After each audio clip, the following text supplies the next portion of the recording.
sharing their expertise and life stories, making a difference, one word at a time. Now here's your host, Vicki St. Clair. And welcome, everybody. Welcome, welcome. Coming in the second half of today's show, maybe the only thing worse than going through a bad divorce is staying in a bad marriage. And we have Seattle Master Life Coach Sunny Joy McMillan joining us in the second half of the show to help navigate the separation process with peace and clarity. Her new book is called Unhitched. But first, very common problem, I think. Do you eat to calm anxiety, to lift depression, to soothe frustration? Well, Julie Simon joins me now to share how we can rewire our brains and stop emotional eating patterns using simple, proven techniques based on the latest neuroscience. Julie Simon is a licensed marriage and family therapist. She founded the popular 12-week emotional eating recovery program in LA and online, and she offers workshops at venues like Whole Foods and universities. She authored the Emotional Eater's Repair Manual, and her latest book is called When Food is Comfort. Nurture yourself mindfully, rewire your brain, end emotional eating. Julie Simon, welcome. Thank you for having me. It's a pleasure to be here. And my pleasure. And I told you before we started, you said many radio hosts have the same problem. I have a tendency to do this. I'm much more mindful than I used to be about it, but it's still a problem for me. And I'm guessing it is for a lot of people. It definitely is. I mean, we know that, 2/3 of adults in the United States are overweight, and 80 million Americans are regular dieters. So we've got many, many people struggling to address their overeating or imbalanced eating challenges. Right, right. So emotional eating is obviously work you feel inspired to explore and share with others. You already wrote the Emotional Eater's Repair Manual. I haven't seen that, Julie, but I'm wondering if somebody might have seen that. Does this book, When Food is Comfort, follow on from that? Is it totally different? It actually follows on from the first book, and one does not have to have read my first book to work with the second book, because I kind of help people get up to speed on some of those skills. The first book is a great first read if you're struggling with emotional eating, because in the first book I cover the mind, the body, and the spirit imbalances that lead us to turn to food. And in the first book, I begin to cover some of the mindfulness skills, but because that book I'm covering body balancing and spiritual imbalance, I don't have enough time in the first book to do a deeper dive. So in the second book, we do a much deeper dive. So together, it'll be really powerful for anyone who's struggling with this. Right. And you are a therapist. You see patients about this. You teach workshops, but you've also had your own struggles with this. I wonder if you'd share with us what that looked like for you and how it impacted your life. Yes.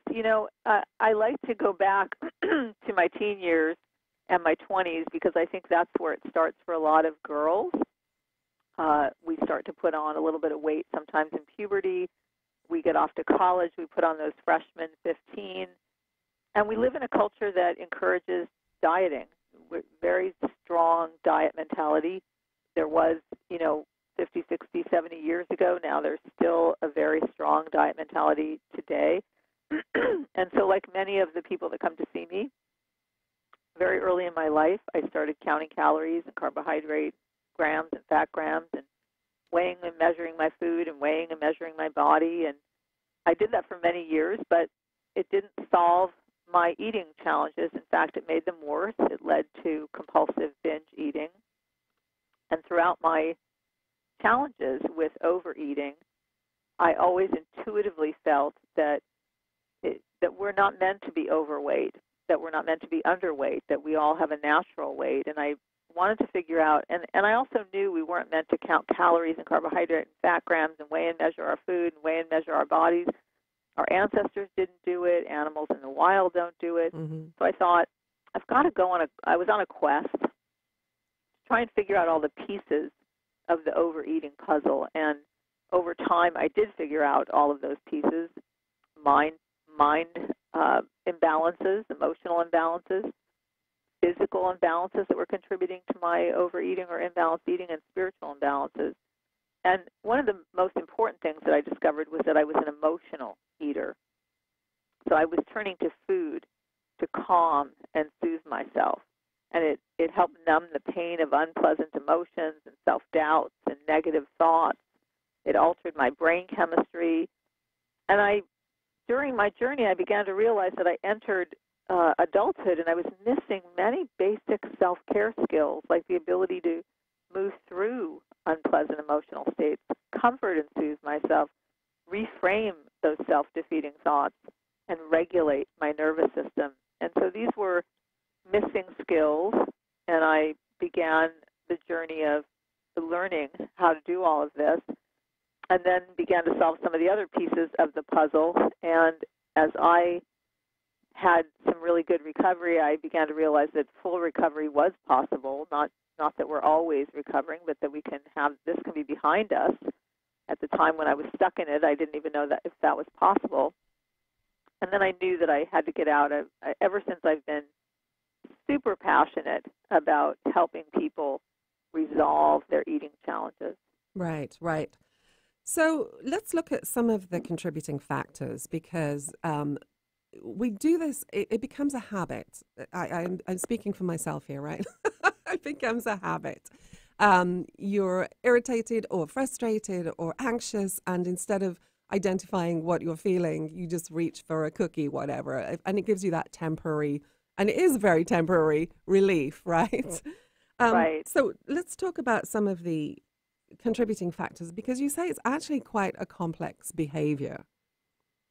It really is a complex behavior, and I like to kind of define emotional eating, because I think when we define emotional eating, you can kind of get an idea of all the pieces that are leading you to turn to food, and areas that are going to need a deeper look. So, for example, if you use food, excuse me. Do you need to take a little break so you can have a drink? It's terrible when you get a frog in your throat and we're live. I know that. Okay, you want to take a quick break? Yeah, we'll go to break, and when we come back, we'll continue where we left off, okay? You're listening to Conversations Live with Vicki St. Clair, and my guest is Julie Simon. Her new book, When Food is Comfort. Stay with us. We'll be right back.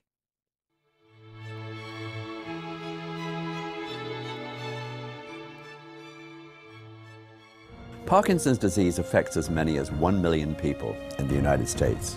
At the Parkinson's Disease Foundation, it's our mission to beat this disease. To learn about the Parkinson's Disease Foundation, or if you want to help support our work, visit our website, pdf.org, or call us at 800-457-6676. In the Northwest, contact the Northwest Parkinson's Foundation at nwpf.org. Looking for unconditional love, an exercise buddy, or a great listener? Paws has the dog or cat of your dreams, just waiting to meet you. We've made thousands of perfect matches since 1967 because everyone needs a warm, safe place to call home. Find out more today at paws.org or call 425-787-2500. Next week on Conversations Live with Vicki St. Clair, we'll explore the magic of circle work, the practice that women around the world are using to heal and empower themselves, with Jalal Hall Bonheim. And if you're feeling trapped in a job that's deadening your soul and crushing your spirit, career coach Maya Doer provides a 6-step framework to help you find your higher calling and work that matters. Tune in Monday at noon Pacific Time, or catch an encore Fridays at 6 a.m. Catch up with past shows on conversationslive.net. Chat with Vicki on Twitter at Vicki St. Clair. Hi, this is Vicki St. Clair. If you have a business, service, or event and would like to deliver your message to a large audience, call me at 425-269-4772. Let Conversations Live shine the spotlight on you. Call 425-269-4772. Thanks for listening to Conversations Live with Vicki St. Clair. Join us live every Monday at noon on Alternative Talk 1150, or stream live from conversationslive.net. Conversation you won't find on the rest of the dial. Alternative Talk 1150. And welcome back, everyone. You're listening to Conversations Live with Vicki St. Clair. And my guest is psychotherapist Julie Simon. She's the author of When Food is Comfort. And Julie, we were talking about, you were defining what you mean by emotional eating. So let's go ahead and get that defined. Yes. So, for example, if you use food as a tranquilizer to dull emotions that are difficult to cope with, like anxiety, anger, sadness, frustration, loneliness, shame, even happiness and excitement. Maybe you're using food to calm yourself when you're experiencing unpleasant bodily sensations like agitation, nervousness, muscle tension. Maybe you're turning to food for soothing and comfort. Many of us use food for pleasure, escape, fulfillment, and excitement. We eat when we're stressed out. Perhaps you're eating when you feel numb. Maybe you use food to silence negative, critical, self-defeating thoughts and quiet your mind. Perhaps you eat when you're overwhelmed and you're feeling paralyzed and can't get to your to-do list. Maybe you eat to distract yourself from low motivation states like boredom or apathy. Perhaps you eat as a way to procrastinate. Maybe you eat because your life lacks purpose and meaning and passion and inspiration. And you may be trying to fill up an inner emptiness with food. So in order for us to resolve our emotional eating, we have to begin to unpack it and understand what is leading us to turn to food for comfort. Right. For soothing, for distraction. Right. You say that some emotional eaters have a hard time attracting nurturing people and may have self-sabotaging behaviors that they engage in, and that kind of perpetuates the issue. Yes, in the book, I teach you how to soothe and comfort and nurture yourself and meet your true non-food needs without turning to food. And so many emotional eaters, once they're starting to master some of these skills, they say to me, gee, I wish that my friends and my family had these skills, because I'm realizing that I haven't been able to nurture myself, and I've attracted others who can't nurture themselves or me. And often these people tell me that they'd like to attract more nurturing people into their lives. And so in part 3 of the book, we take a look at what patterns you might have that might be keeping you from attracting nurturing people into your life. So perhaps you're attracted to emotionally unavailable people. Perhaps you're a caretaker and you kind of attract, people with you attract broken-winged birds. Mm-hmm. Maybe you're too judgmental yourself. Maybe you're impatient with the process of calling in the right people. So in that part of the book, we take a look at what are the patterns that you have that keep you from attracting, nurturing others. And then we also, in that section of the book, we also learn how to nurture others, because they're not going to necessarily go through the mindfulness practice that we've learned. They may not want to. But how are we going to learn how to nurture others better? Because sometimes parents come to me and say, now that I've learned inner nurturing, the mindfulness practice I teach in the book, I realize that I need to nurture my children better. So in that part of the book, I teach 4 habits that highly empathic people practice in order to nurture those closest to us. Right. And you say that current brain science does show that a lack of consistent emotional nurturance in infancy and childhood can be part of this problem in having difficulty in self-regulating.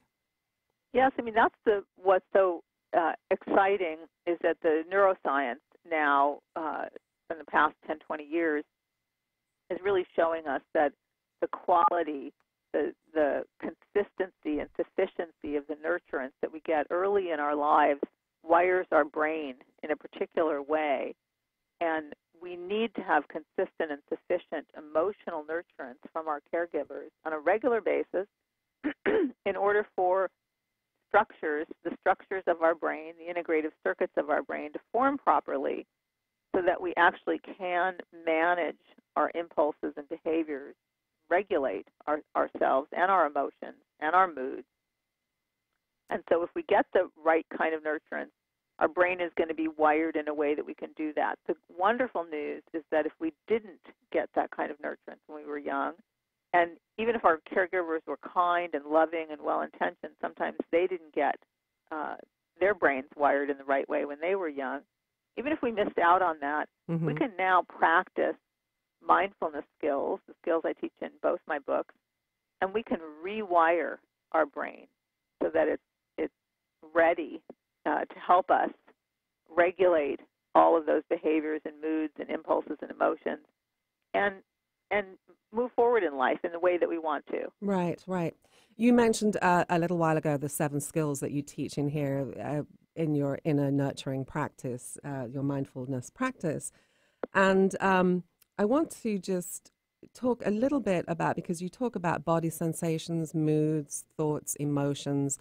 I want to talk about why it's important to recognize what's an emotion versus what's a thought. Say it again, what the emotions are. Why we need to recognize what's an emotion versus what is a thought. Okay. So when you want to turn to food, generally you're experiencing something going on in your body. So let's assume that you're not hungry, okay, and you want to grab a cookie, or maybe you even are hungry, but you don't want to eat a healthy meal. You know what healthy is. You don't want to eat a healthy meal. You want to choose a really fatty, greasy, unhealthy meal.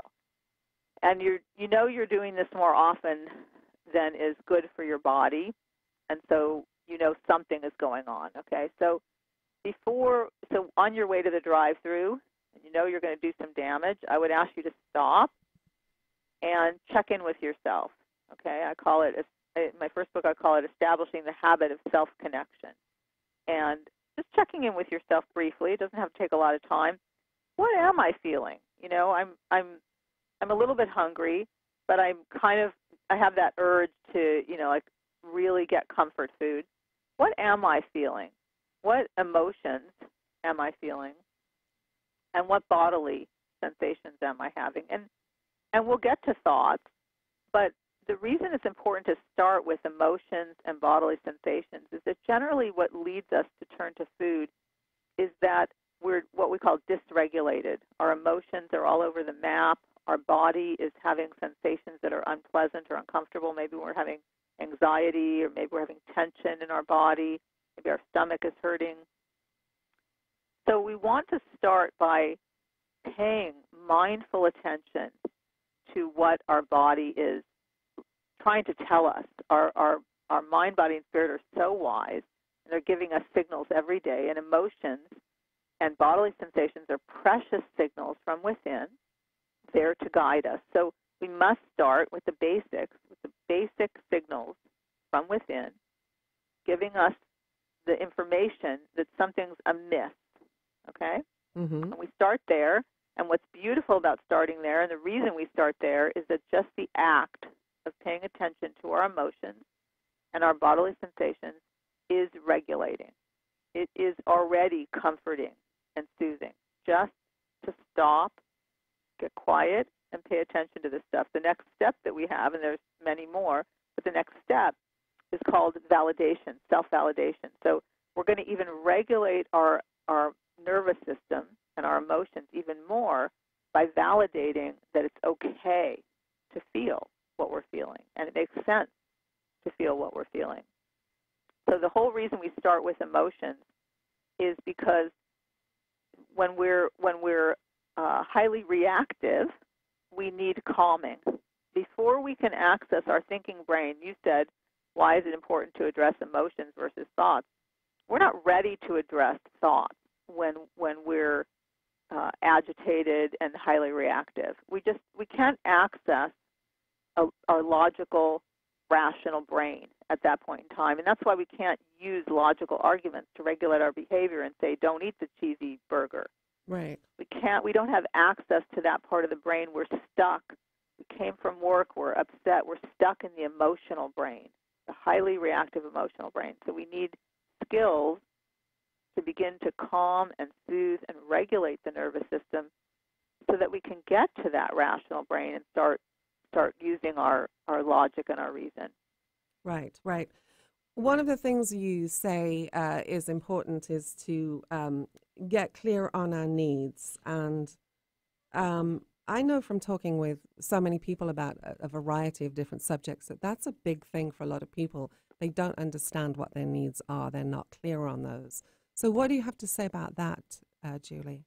Well, I think people aren't clear on a lot of things that go on internally, right? So that's why it's very important for us to start with our emotions and our bodily sensations, because believe it or not, those very precious signals from within are going to lead us to our needs. So once we are more calm, we come back from the day, we had an argument with a coworker, we didn't like something our boss said, we're ready to go in the drive-through, we pull away from the drive-through and we just maybe take a pad of paper out or a piece of paper and write, and we address all the feelings that we're having, and we notice the sensations going on in our body, and we validate what we're feeling with a kind, loving voice that we learn to develop. Then we're going to get clear on our needs. And just like many, many people are not clear on their emotions and they don't really even know what bodily sensations they're having, oftentimes people have a very hard time figuring out what they need. But in my books, I give lists of needs, to help you do this. And we're going to connect to ourselves. And maybe in the beginning we'll have a really hard time figuring out what we need, but we can look at these lists and we can say, wow, I didn't realize it, but I think I need comfort. We might start out with big needs, which are too big to even address. Like, I need a new job. I need a new life, right? That's too big. Right. What do I need in this moment when my heart is racing, when my head is pounding, and when I'm upset and angry and hurt? Well, I guess I need comfort. I guess I need soothing. I guess I need reassurance. I guess I need validation. It's okay to feel all these feelings. I guess I'm needing hope. I need hope that things can change, right? Once we start to connect to ourselves in this way, it feels good. I've never met anyone who didn't feel better from connecting to themselves in a loving way and getting more clear. Yeah, makes perfect sense. I think we need to hug more. A lot maybe more. Maybe I need a hug. Maybe I need self-touch. Even so, the body doesn't know the difference between someone else's hug and your own. Right. That's I think why animals are so important in health recovery, because they gives that emotional support to people. Exactly. Touch is so powerful. I mean, the oxytocin starts flowing, the chemical of calm. And but you know what? We can even do that even if you don't have an animal. I teach people how to do it with a stuffed animal. Yeah. Just hugging a stuffed animal is soothing. Yes. I had it. Well, I still have the teddy bear that I was born with. Yes. We women really know how stuffed animals work, right? People laugh at me, but that will never go. That will be buried with me. Yes. That's so your source. So a lot of people, live with other people who may not have an eating problem or a weight problem, or not even be able to begin to understand what it's like to be an emotional eater. How does somebody who's living with someone like that cope? What do they need to tell them so that the other person understands, hey, I'm working through this?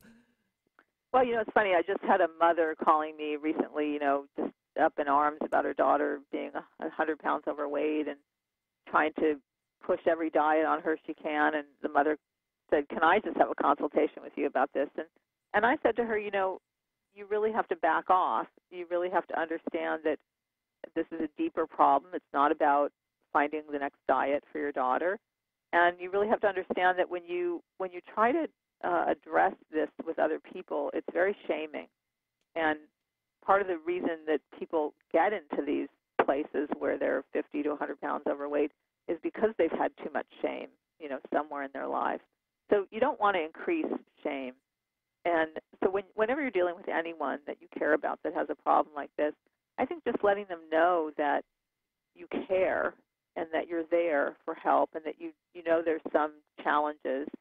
And take the focus off of losing weight if the person is overweight. Take the focus off of losing weight and suggest that perhaps they see someone, for some of the things they're going through in life. Perhaps they sign up for my 12-week program, but take the focus off of losing weight and put the focus on to gaining skills. Yeah. You know, you can say to your loved one, I'm wondering if maybe there's some skills that you feel are missing that are, you know, keeping you kind of stuck in a cycle that you're not happy with.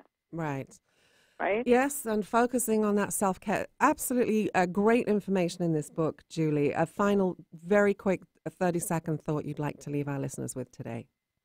I would just like to leave our listeners with the notion that there is 100% full recovery. If you're struggling with emotional eating, if you're struggling with your weight, you don't the answer is not another diet. You really are just missing some self-care skills. Everybody can learn these, whether you're, 20 years old or 85 years old. You can learn these skills, and you can put an end to your emotional eating. Awesome. Thank you so much for being with us, Julie Simon. Really appreciate it. Thank you for having me. My pleasure. And you can find out more about Julie at her website, overeatingrecovery.com. And both of the books, the Emotional Eater's Repair Manual is her first book. And we've been talking mostly today about when food is comfort. Nurture yourself mindfully, rewire your brain, and end emotional eating. All right, we're going to take a quick break. When we come back, we'll be joined by Sunny Joy McMillan. Please stay with us. You're listening to Conversations Live with Vicki St. Clair. That's why you need. Ooh, that's why. This is what you need. This is what you need. Hope you enjoyed your meal. And I just want to say, he's lucky to have a brother like you. Lucky? Caring for my brother is far from easy. But he's a part of me, like my arms and legs, so I'll be his. No time for tired. Nothing can disable this love. He needs me, but I'm the lucky one, even though I need help now and then. If you're caring for a loved one, visit aarp.org/caregiving for care guides and community. Support for your strength. Brought to you by AARP and the Ad Council. Let's see if I guess that this just isn't working. Knowing you have a great idea for a book is one thing, writing it another. So what's stopping you? Maybe you can't find time. Maybe you don't know where to begin. Maybe you wrote a couple of chapters, then disappeared down a rabbit hole. Or maybe you'd rather someone else write it for you. Partnering with the right coach or ghostwriter can make all the difference between talking about your book and finishing your book. As an award-winning writer and strategic consultant, Vicki St. Clair's storytelling credits span from business, health, self-help, and memoir to New York Times and USA Today best-selling anthologies. Vicki partners with people just like you at the exact level you need, whether you need a little encouragement, editorial guidance, or full-blown ghostwriting and consulting services. If you're serious about telling the story you know is inside you, stop procrastinating. Let's get your story down on paper. Contact Vicki today. Email Vicki at VickiSt.Clair.com or call 1-800-495-7617. See more about Vicki and her work at VickiSt.Clair.com. Oh, yeah, that could work.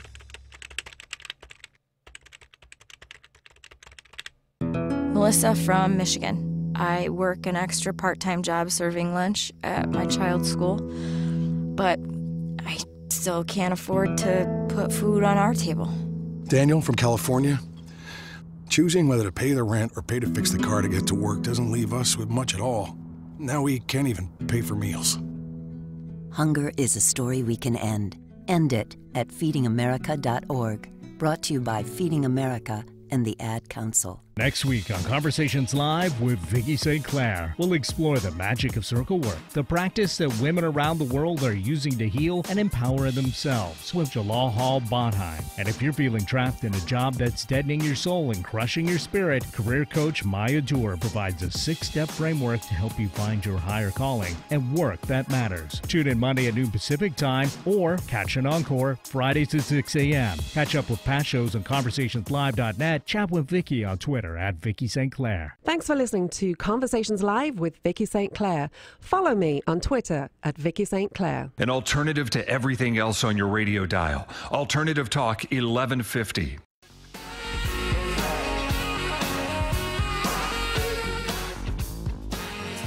And welcome back, everybody. Welcome back. Well, we are joined now by Sunny Joy McMillan, a familiar name to many of you, I'm sure, here at KKNW. She's one of KKNW's hosts. She's also a recovering attorney, as so many are these days, and master life coach. And she's passionate about empowering adults to make soul-based relationship and work choices. And we're going to talk today about her new book that's coming out. It's called, I'm not sure if it's out yet, but we'll find out in just a moment, Unhitched, Unstick Your Bad Marriage. Sunny Joy McMillan, welcome. Thank you so much for having me, Vicki. So happy to be here. My pleasure. So, is the book out yet, or is it pending? It's the print copies are pending. So you can through Amazon get the Kindle version right now, but the actual print copies will not be available until later this year. We had Morgan James picked it up, and the cover is changing a little bit, but the book will stay the same. Excellent, excellent. Yeah. So, as the title implies, Unhitched is about unsticking your bad marriage, and I would describe it as part memoir, but you share tools and resources that you found helpful going through your process. Is that a fair assessment? Absolutely, yeah. I really wanted to share my own story because I have been there, and I knew that the thing that got me moving and kept me moving forward in dark times were other people's stories. So I wanted to make sure I included that. But also there were some very tangible tools and things that I used as a part of not only extricating myself from the marriage in a graceful way, but healing on the other side. Because even though I was the one that ultimately decided to pull the plug, there's still so much to go through, even if you feel really secure about your choice. So many things to I heal. don't think it matters who pulls the plug, because I think inevitably both people are involved at some level to that, usually. So later in the segment, I want to look at some of those tools that helped you get through the separation process and come to the decisions you came to. But first, I want to begin with how it all began for you, because although the emotions you share in the book are pretty universal, your particular circumstances were not, I think it's fair to say. You write, I was married to a wildly successful Erin Brockovich-style attorney who provided us with a ridiculously over-the-top lifestyle. We split our time between a breathtaking Austin penthouse and a gorgeous oasis of property in the Hollywood Hills. We took fancy vacations. We drove luxury cars. My life had never looked so shiny and Instagram perfect on the outside. Yeah, that's the key point there, the outside. So what was going on? Tell us what was going on. Well, so to really back it up, and this is total honesty, growing up, and my parents are, horrified when I tell these stories because this was not something they taught me. This was just something that I picked up, I think, in the cultural soup. I was raised in a small community in Texas, and there were some things that when I looked around were very important to the people around me, money and education. And my entire self-worth from the time I was very young was wrapped up in that. And I thought the only way to feel good about myself was to get as much education and as much money as possible. And then, maybe then, I would feel okay when I walked into a room full of people. I would feel worthy and I would feel valued. So I spent the entire first 30-some-odd years of my life chasing these things, making sure that I went to a graduate school program. I went to law school at UT, and I thought, well, law school, people will respect that for sure. Okay, so I'm going to go to law school, not because I love the law, but because I wanted to feel better about myself. And I had this list of things that I wanted in a spouse. And my now ex-husband, he fit all of those on the list. And so I'd created this entire identity around what Martha Beck calls the social self, to the exclusion of the essential self, the part of me that was kind of dying on the vine inside, that nothing that I was doing externally was fulfilling to that heart, spirit, soul component, the essential self. Right. Yeah, so I'd created it myself and then got into it. And it's one of those things where I feel like our cultural messaging is such that if you have the right amount of money and the fancy house and, the 2.5 kids or whatever, then you will be happy. And I had a really unique opportunity to basically win the lottery by marrying my ex-husband. I had it, quote, had it all, and it wasn't enough. And I realized there was something much more that needed to be filled. Right. And we handle situations in different ways. One of the things that you did, you write about is, and you're very open about it, you started acting out, staying out late, drinking too much. This is causing friction. Reading it, it was because he was 11 years older than you. It's almost like a child-parent rebellion thing going on there. You nailed it, Vicki. That's exactly what it was. And we've, for those who aren't familiar with my story, I've now been divorced. I left the marriage in about 2011, and of course there were several years of legal proceedings, and we did it very gracefully. We used the collaborative law model, but we get along better now than we ever did while we were married, and we've talked about that very thing. I wanted a parent. I was a really bratty, entitled child, basically, and I wanted someone who would take care of me, and then I would get resentful that I didn't feel empowered. It was so much on my own shoulders of what I had asked for and created, and he didn't want to be a parent any more than I needed a husband that was a parent, No. And so were you practicing law while you were married, or you were a stay-at-home wife? So for the first couple of years of our marriage, I took the bar the summer before we got married. I started practicing the week after we got back from our honeymoon, and I practiced for about 2 years. And then we started splitting our time between Austin and LA. And I was not happy as an attorney. It was not a great fit for my essential self. And so within about 2 years, under the guise of, we are splitting our time and I just can't make my billable hours, I quit. And I was basically a bored housewife from then forward until I left the marriage. And when I say bored, man, I was out almost every night. I was taking girls' trips at least once a month, like anything I could do to distract from what was happening in the home that was not fulfilling for me. Right. And so the crux came when? What was the big pivot point for you? So it was actually finding the writing of Martha Beck, Dr. Martha Beck. And I read an article about the essential self and the social self, and the light bulb went off, and I thought, oh my gosh, now there are words to articulate what it is that is making me so unhappy. I have created a life around my social self, and I have no idea who I really am. I'm just a surface of facades and, Instagram photos, basically. Right. Yeah. So, and I read that going to the Burning Man, the big festival, was a big thing, because when you came back home, everything felt empty and kind of shallow. Exactly. Yes. Yeah. Because for those who've been to Burning Man, there are Fortune 500 CEOs there, and there are people who've been just nomadically traveling around doing these kind of festivals and anything in between. But when you hit those gates, you shed every piece of social skin you have. And everybody was just there being themselves. And I'd never been in an environment like that. So that, combined with the writing of Dr. Martha Beck, who really put a voice to me not being in my right life, it's like once I learned that stuff, I couldn't unring that bell. I could not go back and in integrity stay where I was. Yeah.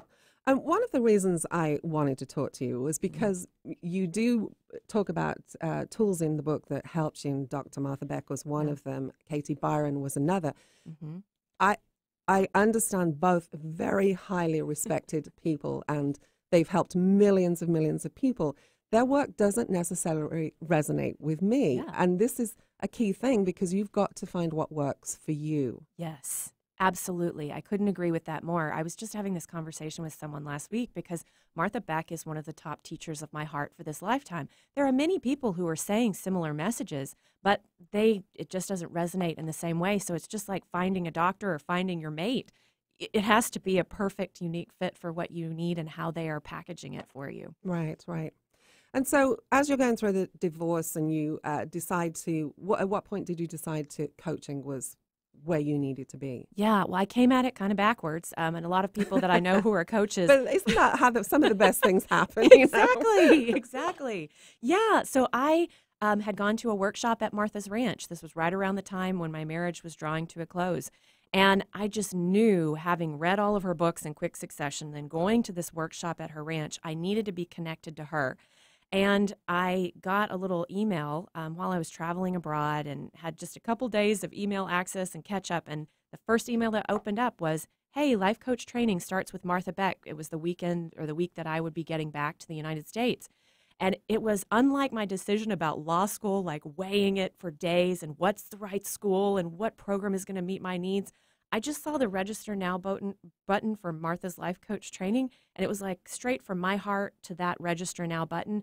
I did it without giving it a second thought, and only after having been in the program for a couple of months did I notice that I really liked helping people. It was the kind of service that I'd been looking for years, but hadn't found the fit for.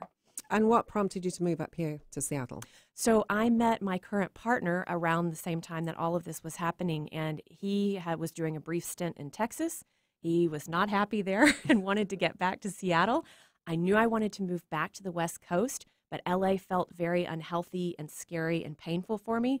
I'd never been north of San Francisco. Of course, I visited Seattle on a beautiful weekend in August, a wedding on a lake.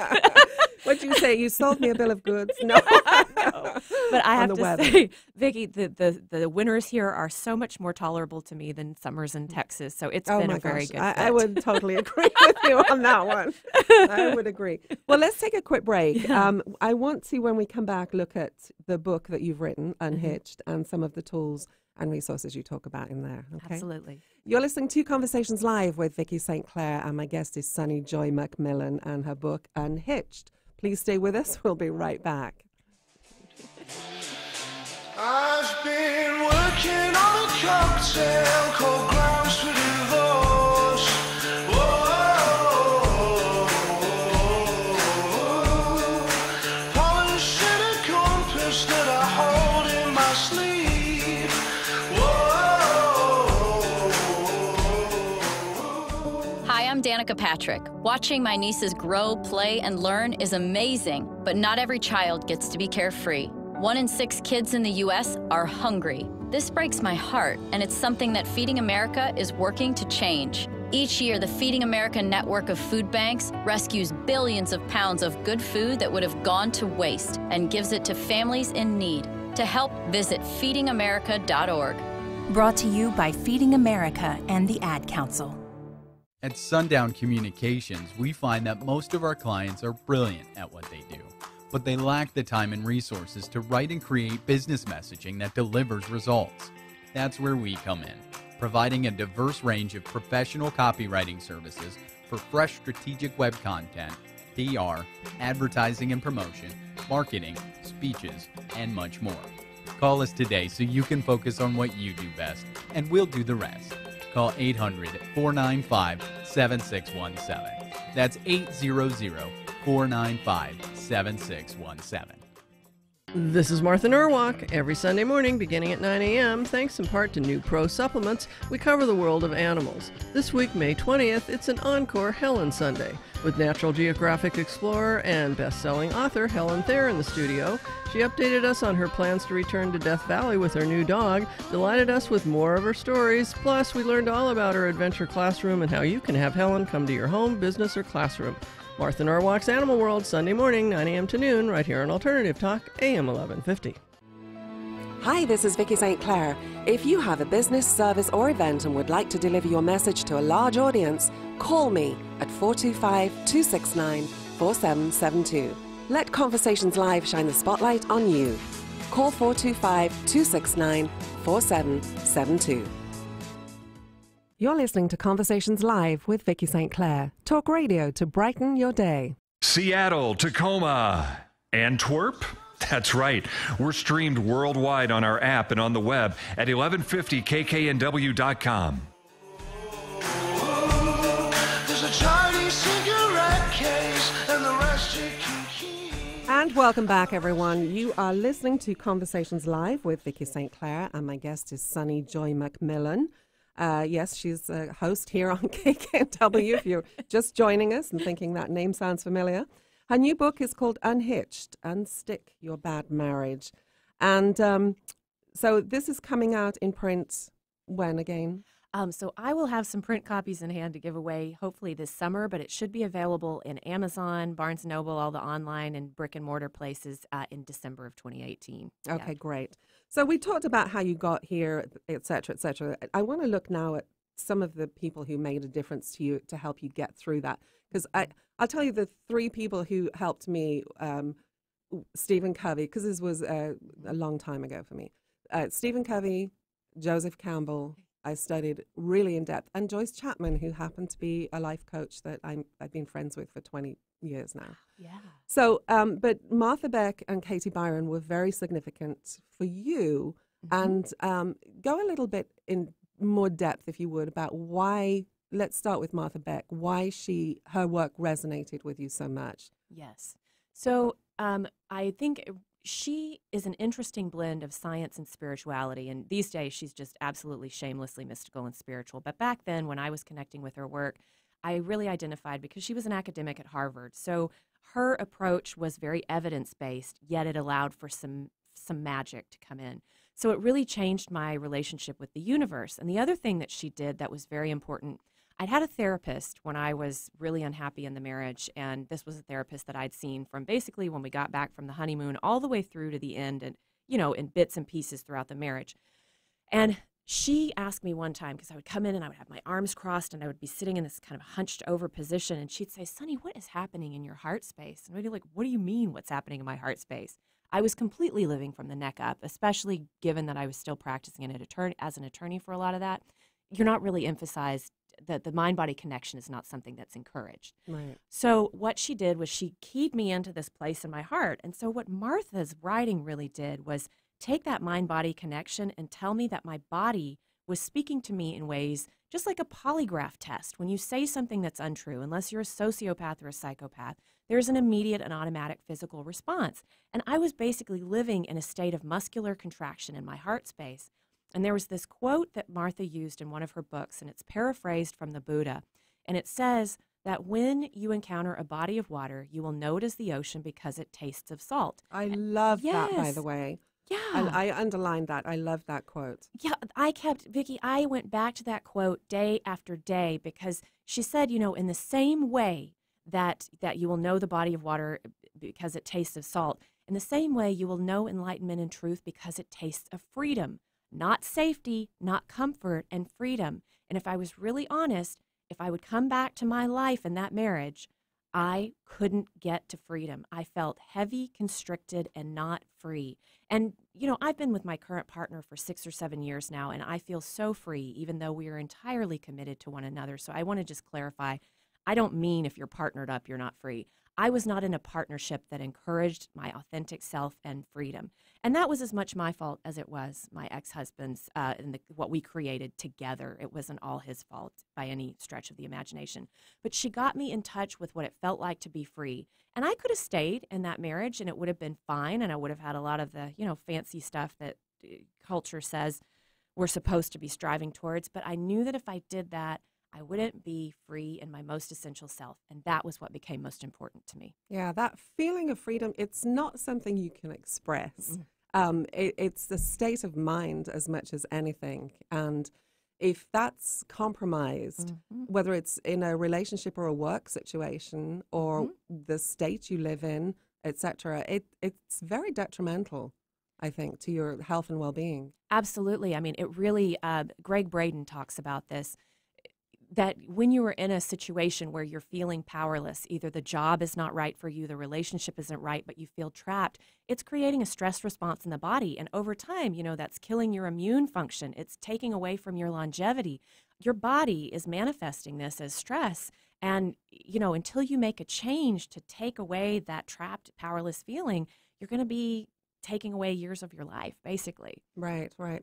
So let's talk about Katie Byron, because she's also very influential to you. And again, brilliant woman, helped millions of people. It doesn't resonate at all with me. Yeah. But this is the good thing. You know, we have so many sources out there that do resonate with us. So what is it about her work that speaks to you, and why? Yes, and I will just say, I will acknowledge, Vicki, that I have a lot of clients. My go-to tools for thought dissolving with clients are based in Katie's work. But I will say that I have many clients who come through the door for whom her work does not resonate. And in that case, we use something different. So you're not alone. There are a lot of people who just really don't gel with her work. For me, the thing I would say, throughout the course of my marriage, my ex-husband, as you mentioned, he's a very successful attorney who is just a master in the courtroom. And so I felt like in much of my marriage, I was on the witness stand or I was being deposed. And understandable. Yeah. So, but it was very easy because he was so successful and good at what he did for me to say, oh, I've got this hot-tempered husband who is just wants to control me all the time. And I had this really good victim story going, and he was not blameless, Vicki, but I was as much co-creating the situation. And so what Katie's work did for me was it allowed me to take full responsibility for my part. And so I'll give you an example. Like I said, I felt I had this story going. It was a very victim-based story of that I am the victim of a hot-tempered husband who is hell-bent on controlling me. And Katie's work actually has you take these thoughts that you have. That was mine, that, you know, I was this victim of this hot-tempered husband. And it has you turn it around a number of different ways and look at it to see if perhaps the opposite might be true. And the whole goal with this is to create some mental space so you're not so tied to a story that you can't get out of it and you can't move forward. So let's just, for example, take that thought that I was the victim of a hot-tempered husband who was hell-bent on controlling me. And I turned it to its opposite. Okay, my husband was the victim of a hot-tempered wife who was hell-bent on controlling him. Could I find where that was true? And I went, oh my gosh, I absolutely can. I was so concerned with how we looked on the outside that he spent so much of his life just trying to fit in this box. And I'd be like, I want your hair to look a certain way. I want your clothes to look a certain way. And really, many times his anger was in reaction to things that I was asking of him that were really not fair all the time.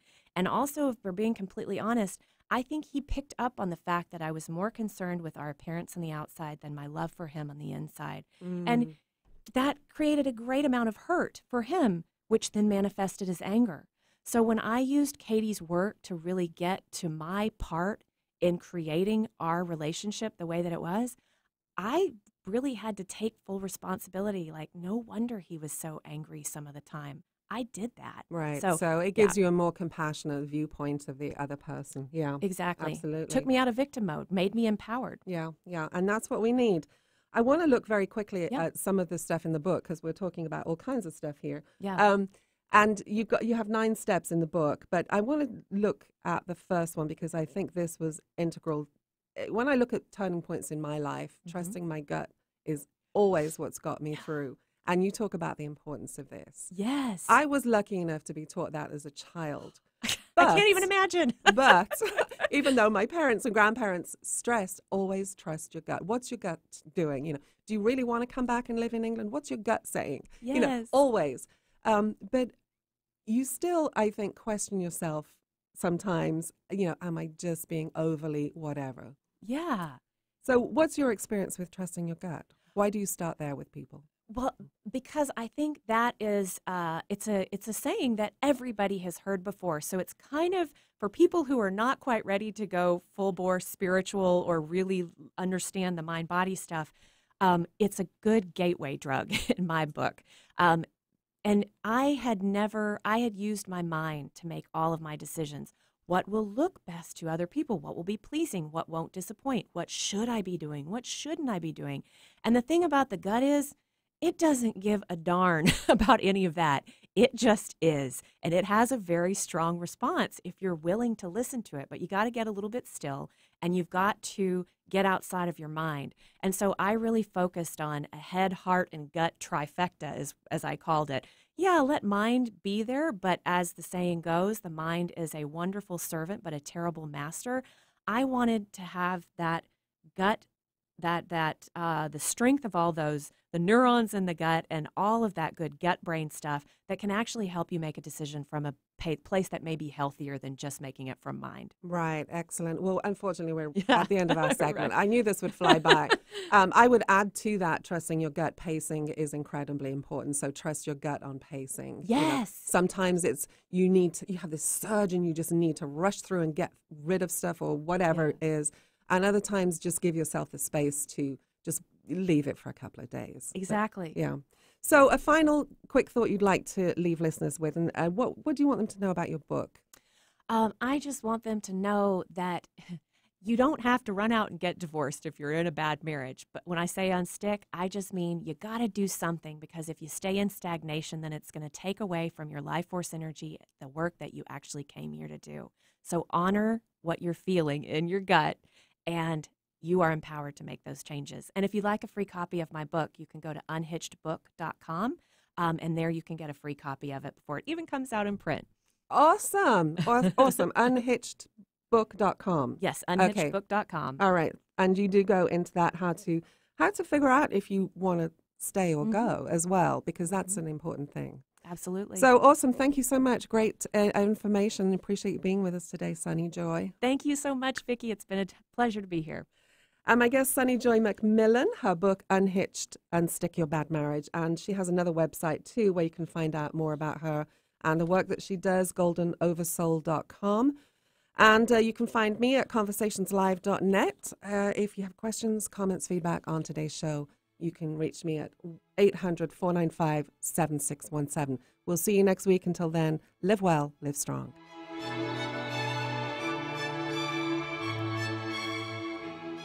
Next week on Conversations Live with Vicki St. Clair, we'll explore the magic of circle work, the practice that women around the world are using to heal and empower themselves, with Jalal Hall Bonheim. And if you're feeling trapped in a job that's deadening your soul and crushing your spirit, career coach Maya Doer provides a 6-step framework to help you find your higher calling and work that matters. Tune in Monday at noon Pacific time, or catch an encore Fridays at 6 a.m. Catch up with past shows on conversationslive.net. Chat with Vicki on Twitter at Vicki St. Clair.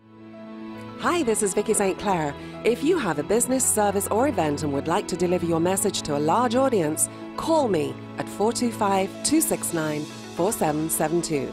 Let Conversations Live shine the spotlight on you.